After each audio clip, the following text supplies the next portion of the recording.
em Marcos, capítulo de número 14, verso de número 51 e 52, é onde nós estamos estudando a palavra do Senhor.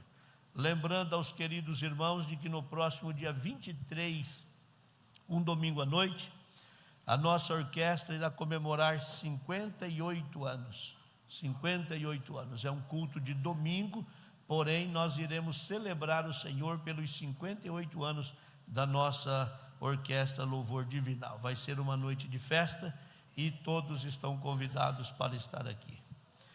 E um jovem o seguia envolto em um lençol sobre o corpo nu, e lançaram-lhe as mãos, mas ele, largando o lençol, fugiu nu.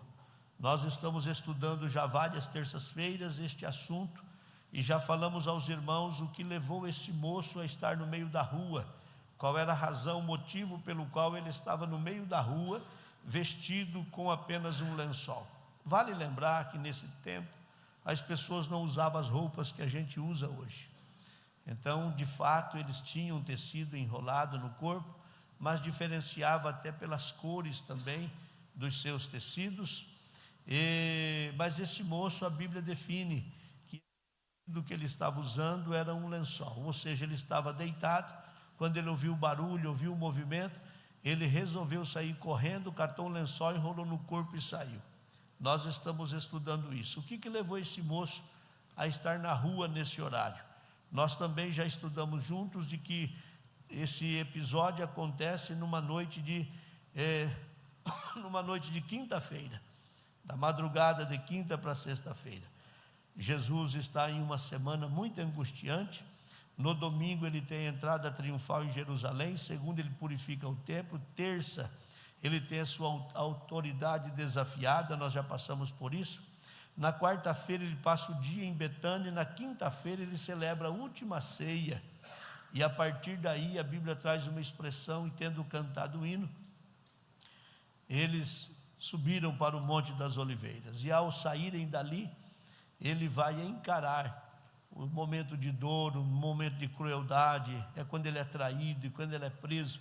Então aquela noite, aquela madrugada se torna uma madrugada muito pesada para Jesus, ao ponto do seu sofrimento chegar no seu êxtase. E é nesse dia que esse moço tinha ido para casa, deitado, dormido, e quando ele ouviu o barulho da multidão, ele resolveu ir ver o que estava acontecendo. Eu disse também aos irmãos que é impossível dizer que não serve Jesus e que não serviu Jesus. Há um lindo hino que quem já pisou o santo dos santos não sabe viver em outro lugar. Eu tenho acompanhado alguns afastados da igreja e eu sei a dificuldade que o afastado tem para retornar para a igreja. Eles criam dificuldade, vivem dificuldade, e todos eles citam dificuldades. Não dá, não consigo, não tem jeito, vão ficar me olhando. Recentemente teve um que disse isso aqui para nós, aqui atendendo. Disse: olha, pastor, eu até gostaria de voltar para a igreja, mas eu sei que se eu chegar aqui vai ficar todo mundo me olhando, vai ficar todo mundo me vendo. Mas o irmão quer vir na igreja, quer vir num culto, quer ir para o céu e não quer que ninguém te olhe. Então o irmão tem que vir de dia, quando não tem ninguém. O irmão entra dentro da igreja, faz o teu culto e vai embora, porque se vir aqui na hora do culto, é claro que o povo vai ver. E outra coisa também, o que o irmão praticou, e não era coisa pouca, o que o irmão praticou, irmão, é óbvio que o povo vai olhar para o irmão, e mesmo que sorria para o irmão, vai se lembrar do que foi feito. Mas é hora então de você mostrar que quer esta oportunidade. E por que isto? Porque eu conheço inúmeras pessoas que à beira da morte, já tive esta experiência, eles clamarem pelo Senhor por saber qual era o destino da sua alma para a destruição. Eles sabiam qual é a sua destruição. Não são poucos os testemunhos de pessoas que voltam para Jesus à beira da morte. Não são poucos os testemunhos que voltam para Jesus à beira da morte. Eu me lembro que contei aqui aos irmãos já, e vou fazer isso muito rápido, até por conta do nosso horário, mas eu tive uma experiência, quem sabe na próxima terça a gente detalha mais. Mas eu fui levado dentro do hospital evangélico em Londrina, uma ocasião, por causa de um moço, que também era afastado, contraiu AIDS, estava morrendo, e de fato morreu mesmo. Mas eu tive a oportunidade de orar por esse moço, e aquele cadáver humano, aquele esqueleto com couro, de tão seco que ele já estava, quando ele apertou com muita dificuldade a minha mão, dizendo que ele estava me ouvindo e que ele queria reconciliar com Jesus, foi a última noite, depois de 10 noites indo lá. 2 lágrimas brotaram dos seus olhos, e aqueles olhos secos voltaram a ficar lubrificados, e aqui nessa cova, que era funda, porque só tinha o osso, as 2 lágrimas dos 2 lados ficaram paradas ali, e esse moço na madrugada partiu para o Senhor. Aliado a ele é uma moça que estava em outro quarto, também uma mulher que também estava morrendo de AIDS, filha de um pastor de um dos estados do norte do Brasil. Por causa de um erro, o pai tocou de casa, ela veio para São Paulo, entrou para a prostituição, pegou AIDS e por alguma razão estava dentro daquele hospital para morrer, também eram os últimos instantes. Oramos por ela e ela quis reconciliar com Jesus. E na outra madrugada, na primeira morreu o moço, na segunda madrugada, aquela moça que já não falava mais, que tinha dificuldade até para se assentar na cama, a cama mecânica, ela na madrugada começou a cantar hinos e de repente fechou os olhos e partiu para a eternidade. Eu não aconselho ninguém a deixar para a última hora correr aos pés de Jesus. Eu não aconselho ninguém a deixar para o último minuto ter esta oportunidade. Pode ser que tenha e pode ser que não tenha. Então, meu querido irmão, minha querida irmã, quem quer seguir Jesus para alcançar vitória, precisa abraçá-lo já, seguir ele já, defender ele, depender dele, e não contar com uma segunda experiência, que pode ser que a gente não tenha ela. Bendito é o Senhor. Esse moço ensina-nos então essa lição. Enquanto todos estão vivendo aquele momento, ele como um discípulo, ele não tinha como esconder que era, porque o texto diz que lançaram mão, ou seja, foram em cima dele. Esse aqui também é um deles, vamos pegar ele também. E quando foi pegar o lençol, que só estava enrolado, soltou o lençol, e o texto define que ele fugiu nu. Também é bom lembrar que nesse período, como hoje existem as roupas íntimas, nesse tempo ela não existia. Então tudo que eles tinham era um tecido enrolado no corpo, e esse moço com o lençol. É o que nós estamos estudando. Mostramos aos irmãos então que este moço nos ensina a lição de que ele era um seguidor sem compromisso nenhum, um seguidor casual, era aquele que não tinha compromisso, ia no improviso. Na verdade, ali ele está naquele ambiente comandado pela curiosidade. Se infiltrou na multidão, mas não fazia parte da caravana, era um espectador descomprometido. É semelhante a alguns que estão dentro das igrejas, mas não seguem a Jesus de verdade. Não sabe responder nem o que é que ele está fazendo num departamento que ele está envolvido. Se perguntar qual é a função dele, eu não estou falando de secretário, tesoureiro, regente, estou falando do que ele está fazendo, ocupando aquele lugar. Talvez ele não tenha condição de dizer o que é que ele está fazendo ali, porque lhe falta esse comprometimento.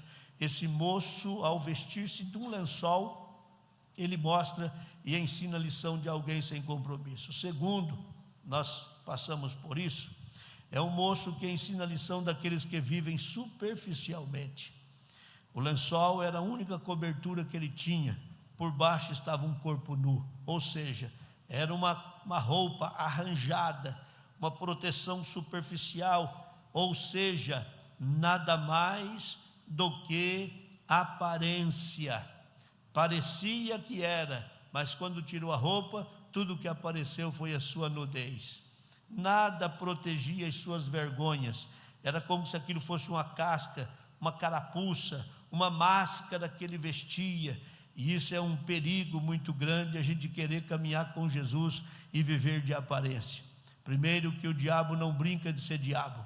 E segundo, que pode que de repente uma hora a gente precisa dele, e o Senhor tem compromisso com quem tem compromisso com ele. Escute, isso aqui é voz profética bíblica para a sua vida. Palavras do próprio Deus. Eu estarei convosco enquanto você estiver comigo. No dia que me deixar, eu também lhe deixarei. Claro, o Senhor tem misericórdia e vai atrás e dá oportunidade. Quantas oportunidades? Mas olhamos para a Bíblia por dois ângulos: a ovelha perdida e o filho pródigo. A ovelha que se perdeu, o pastor deixou as 99 e voltou buscar a ovelhinha para trás e trouxe nos ombros. Mas o filho pródigo que saiu de casa com as suas próprias pernas, o pai não saiu de casa, não fez uma ligação, não fez uma visita, simplesmente ficou esperando ele retornar. É que a gente, às vezes, por não compreender isso, acaba usando um tiro de 12 para querer matar um pardal, né? Perde tempo, às vezes, com quem não quer de fato nenhum compromisso com Cristo. Mas a igreja, os obreiros, os aconselhadores ficam insistindo, e como a igreja prega o amor, ela vai até os limites.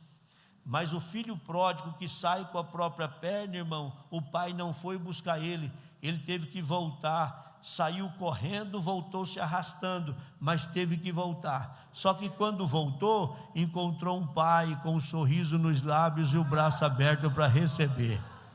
Agora a ovelha perdida não, quando ela se perdeu, o pastor foi lá, achou doente, machucada, botou no ombro e trouxe. Precisamos identificar, que tem muita gente que nunca foi crente, nunca serviu Jesus, caminhou no meio da multidão, mas vestido de um lençol. Aí quando as coisas apertam, aí ele ataca pastor, ataca obreiro, dirigente de oração, mocidade, ataca todo mundo e sai da igreja dizendo que a igreja não olhou por ele, não ajudou ele, que a igreja não abençoou ele. Olha, recentemente nós tivemos uma situação bem interessante.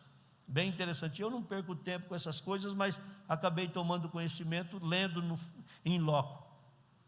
Recebi aqui um moço que veio de fora de uma outra cidade. Chegou aqui, pediu socorro, fez eu ligar para o pastor dele, que essa palavra fez eu ligar, de tanto que ele insistiu, ligar para o pastor. E o pastor também de lá, de uma grande cidade, de um estado vizinho, poderia ter dito: ó, pastor, o senhor vigia que esse moço aí falhou, um homem de Deus, pastor de uma igreja, poderia ter me orientado. Mas não, disse: ó, pastor, ele teve um problema aqui, mas se puder ajuda ele e tal.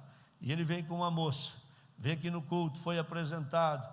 Aí arrumamos coisa para ele montar casa, né? Montou uma casa, comida e tal. Foi descobrir, ele tinha largado a família lá e a moça era a namorada dele. Estava morando com a namorada, apresentava como esposa.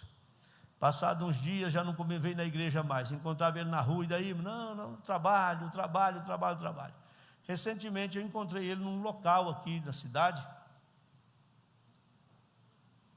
num restaurante. E quando eu entrei, o dono veio me cumprimentou. E quando eu entrei, ele veio na mesa. O senhor vai beber alguma coisa? Eu disse: não, obrigado, agora não. Foi isso que aconteceu. Ele não me cumprimentou, não se identificou, ele só perguntou. Eu estava sozinho, e ele perguntou: o senhor vai tomar alguma coisa? Não, obrigado. Foi só isso. Depois eu vi, ele estava diferente, estava com a barba maior, e eu vi que era ele. Mas nem o nome dele eu não lembro. Quando nós tivemos a marcha para Jesus, um dos comentários que tem na marcha é um desse, que era uma hipocrisia a igreja estar marchando, sendo que a igreja não tem amor, porque quem precisa, tem hora que líderes passam por eles e viram o rosto, e nem os vê. Aí eu olhei bem a foto daquele bonito e disse: meu Deus do céu, mas o diabo não brinca de diabo mesmo. Daí o camarada larga a família em outra cidade, vem com a namorada para cá, vive uma vida miserável, dando cano em todo mundo, onde trabalhou só deu trabalho, só deu confusão, nunca me procurou nem para agradecer o que a igreja fez por ele. Foi montada uma casa para ele, irmão, nem veio para agradecer, nunca mais veio na igreja, mas depois vai dizer que a igreja não tem amor. Então é bom a gente saber que quem é convertido de verdade, irmão, ou ele passa no ferro, no fogo, na chuva, na água, ele permanece fiel a Jesus, independente do que os homens fazem por ele. Mas os que vivem superficialmente, os que têm essa carapuça, uma hora essa carapuça cai, tudo que sobra é um corpo nu que sai correndo, fugindo da escuridão. Eu nem vou prosseguir aqui, vamos deixar para terça-feira que vem. Esse moço é o símbolo dos adeptos do pragmatismo, que hoje está impregnado na vida do cristianismo, da educação religiosa em todo o mundo. O que o pragmatismo prega? Eles pregam aquilo que dá certo e não aquilo que é certo. Não era correto sair pelas ruas com um lençol. Não era correto. Ninguém sairia para a rua com um lençol. Mas ele fez e deu certo. No primeiro momento ninguém notou, ninguém percebeu. Então não era o certo, mas estava dando certo. Era de noite. Por certo ele imaginou que ia passar despercebido, a escuridão lhe favorecia, até parecia estar decente, porque as suas vergonhas estavam encobertas, e a ética do momento era a sua conveniência. Ele estava mais preocupado com o resultado do que com a verdade. E tem muita gente então, que vive sonhando com a casa perfeita, mas não foca naquilo que atende às suas necessidades. Tem desejo numa vida perfeita, mas prefere viver a conveniência. Quem vive dessa forma, prioriza resultados práticos de aceitação popular em detrimento aos princípios bíblicos. Então não se importa os princípios bíblicos, a Bíblia fica de lado. O que importa é a aceitação popular. Veja a vergonha que é a rede social hoje, quando o assunto, ou quando se mostra alguns vídeos de algumas igrejas. Quem vive assim prega que a validade de uma doutrina é determinada pelo seu bom êxito prático. Então não é uma cobrança de algo que é aceitável e de algo que é justo, é aquilo que é prático. Mas a igreja de Cristo vai na contramão disso. A igreja de Cristo tem dentro dela o teocentrismo. As suas ações visam glorificar só a Deus. Então a igreja não trabalha para dar certo. A igreja vai naquilo que é certo. Bendito é o nome do Senhor.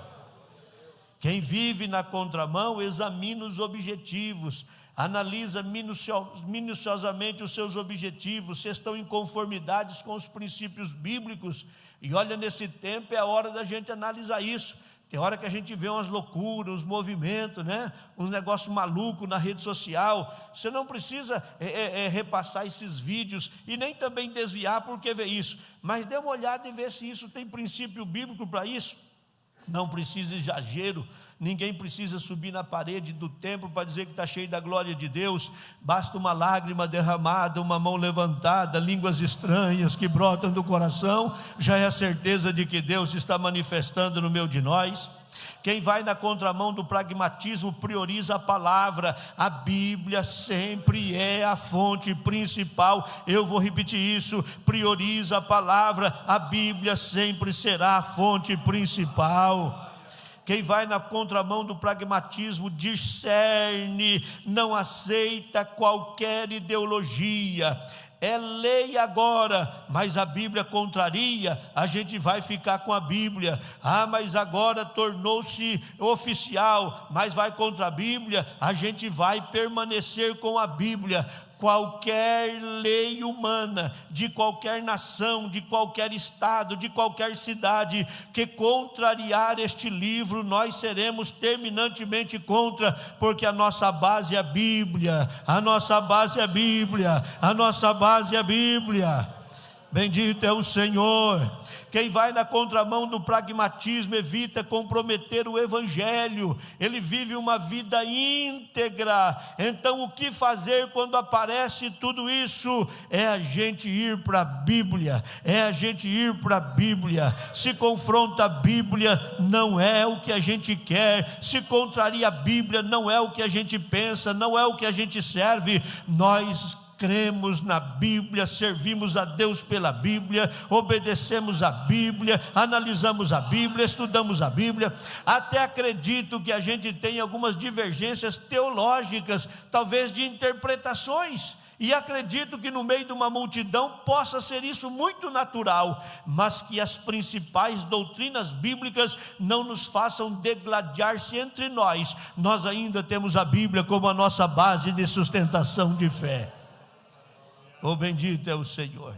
E na próxima terça-feira nós vamos concluir, e eu quero mostrar para os irmãos que quem se veste de lençol e anda sem compromisso, vive superficialmente e abraça a ideia do que dá certo e não do que é certo, não tem como se defender. Vou lhe mostrar isso à luz da Bíblia, e espero que isso seja bênção para todos nós. Esteja em pé, por gentileza, e se puder dar glória a Deus.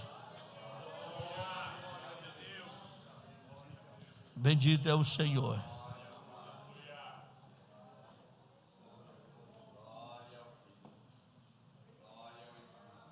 Falhas todos nós teremos. É possível que cometamos erros. E é possível que a gente não os faça intencionalmente. É possível que no meio da caminhada, algumas ações nossas pode até trazer alguma contradição naquilo que a gente ao longo dos anos pregou e caminhou, mas pode ter certeza que não é intencional. Pode dar errado alguma decisão nossa. Pode dar errado algum passo que a gente vai dar. Pode dar errado alguma decisão que a gente tomou.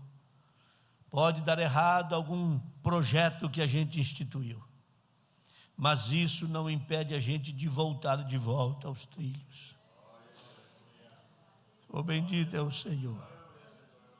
Isso não nos dá direito de enrolar um lençol e sair para a rua, para que todos acham que a gente é quando a gente não é.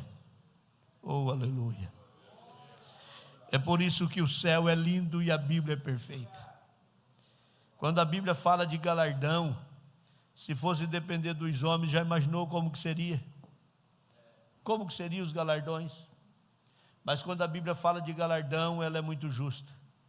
Ela disse que nós chegaremos com as nossas obras lá e colocaremos as nossas obras no fogo.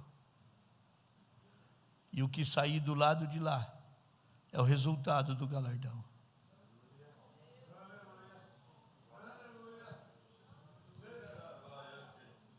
Nós devíamos nos preocupar com a vida cristã dessa forma. A gente não passa por um processo de julgamento aqui, a não ser a nossa consciência. Mas a gente deveria se preocupar, porque quem vai nos julgar para entrar na eternidade nos céus é Jesus, não é a igreja, não é o cartão de membro, não é a cor da credencial, não é o quanto você cantou, o quanto você serviu, o quanto você pregou, o quanto você tocou e quanto de dinheiro você investiu. Aleluia. O conceito é outro.